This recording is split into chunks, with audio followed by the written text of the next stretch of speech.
The concept of time on the LANTITE exam may seem elementary, but it encompasses more than just the basics of telling time or knowing the days of the week. While taking the exam, you will likely be asked to demonstrate your ability to apply time-related concepts in real-world scenarios, which are essential for effective teaching. To begin, remember that we have two basic types of clocks, which help us tell time.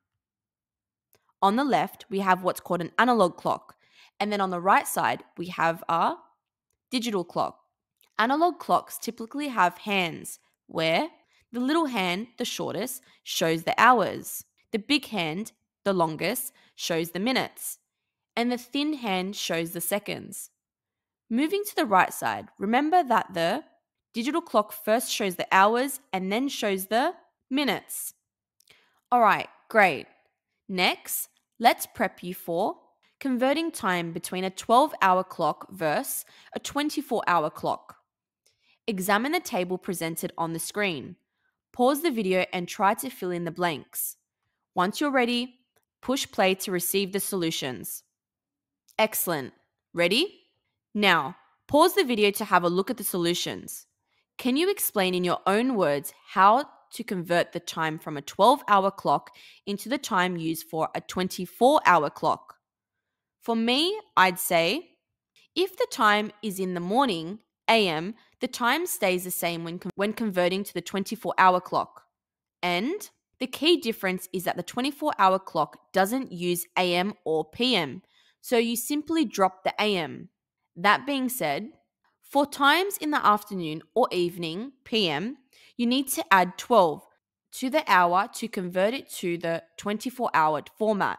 And lastly, keep in mind that there are also special cases, such as the difference between reading midnight and noon.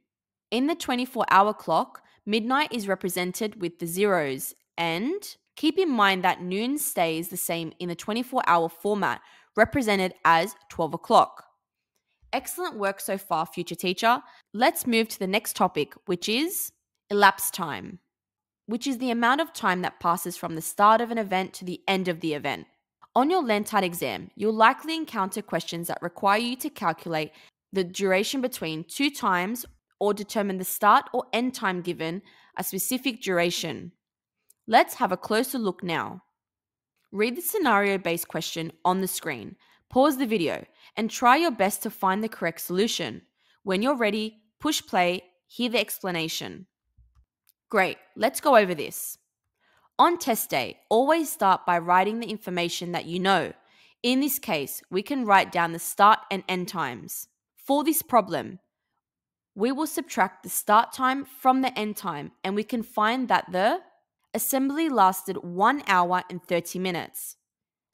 Let's look at another. A teacher plans a 45-minute lesson that ends at 11:30 a.m. What time did the lesson start? Again, pause the video to find the solution. When you think you have it, push play to find the answer. Great, let's go over this. Again, I'll start by writing the information that I've been given from the problem. Then I'll move on to finding the elapsed time. In this problem, I will subtract the time to arrive with an answer that the lesson started at 10:45 a.m. Fantastic job on these questions, future teacher. The next time-related topic you'll want to know about is timetabling and scheduling. In the LANTITE exam, the timetabling and scheduling section assesses your ability to create, interpret, and manage schedules efficiently. Let's help you get prepped using example questions. For this problem, we're looking at a daily class schedule. Pause the video here to review the schedule and answer the question below. Then push play when you're ready to confirm your selection. In this case, option B is correct. Since this teacher's original schedule doesn't allow for a room change from English to science, however, they have a prep hour starting at 11:30, which means rescheduling the science class from 10:30 to 11:30 would work for this teacher.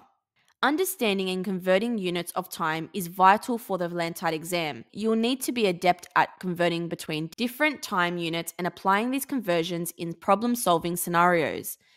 Let's get you prepped now. beginning with a session of converting units of time that you will likely see on exam day. Alright, to keep this moving, I'll read the first part, you pause the video to fill in the blank, and then come back for the solution. First, there are how many seconds in 1 minute? 60. Great job. Next, how many seconds are in 1 hour? 3,600 seconds in 1 hour. Let's keep going. How many minutes are in 1 hour? There are 60 minutes in 1 hour. How many minutes are in 1 day? That's right, 1,440, because there are 60 minutes in 1 hour, and 60 times 24 for the amount of hours are in 1 day gives us 1,440. You're doing great. Let's keep going. How many hours are there in a day? You got it, 24. Now, how many hours are in 1 week? That would be 168, because there are 24 hours in 1 day and there are 7 days in 1 week. So we multiply them together and come up with 168 hours in 1 week. Next up, how many days are in 1 week? You know this. Yes, there are 7 days in 1 week. And how many days are in 1 year? Of course you know this too. That's 365 days. Alright, use this knowledge from our lightning round of converting time units to read this question and find the most suitable answer. So, what'd you get?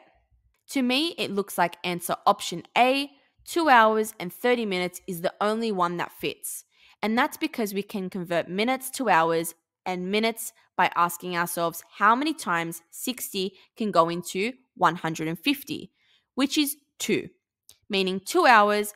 And then what's the difference between 150 and 120, which is 30. So our final answer will be the letter B.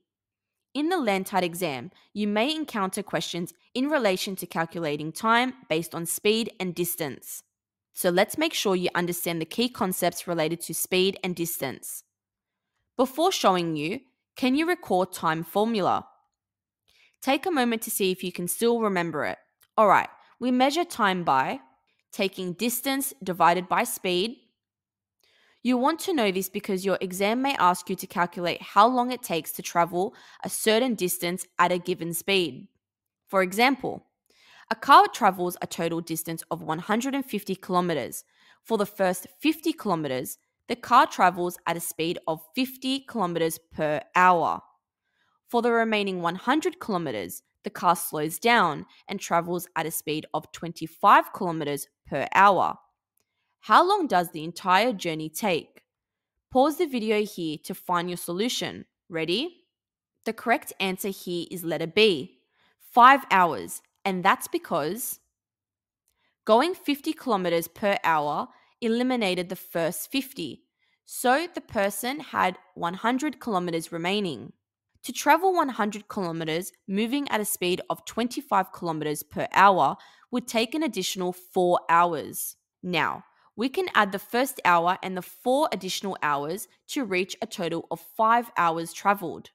These have been only the basic questions, but if you're looking to check your readiness for test day with an online practice test, get our full LANTITE test prep at lantiteprep.com. Thank you for watching, and I'll see you in the next video.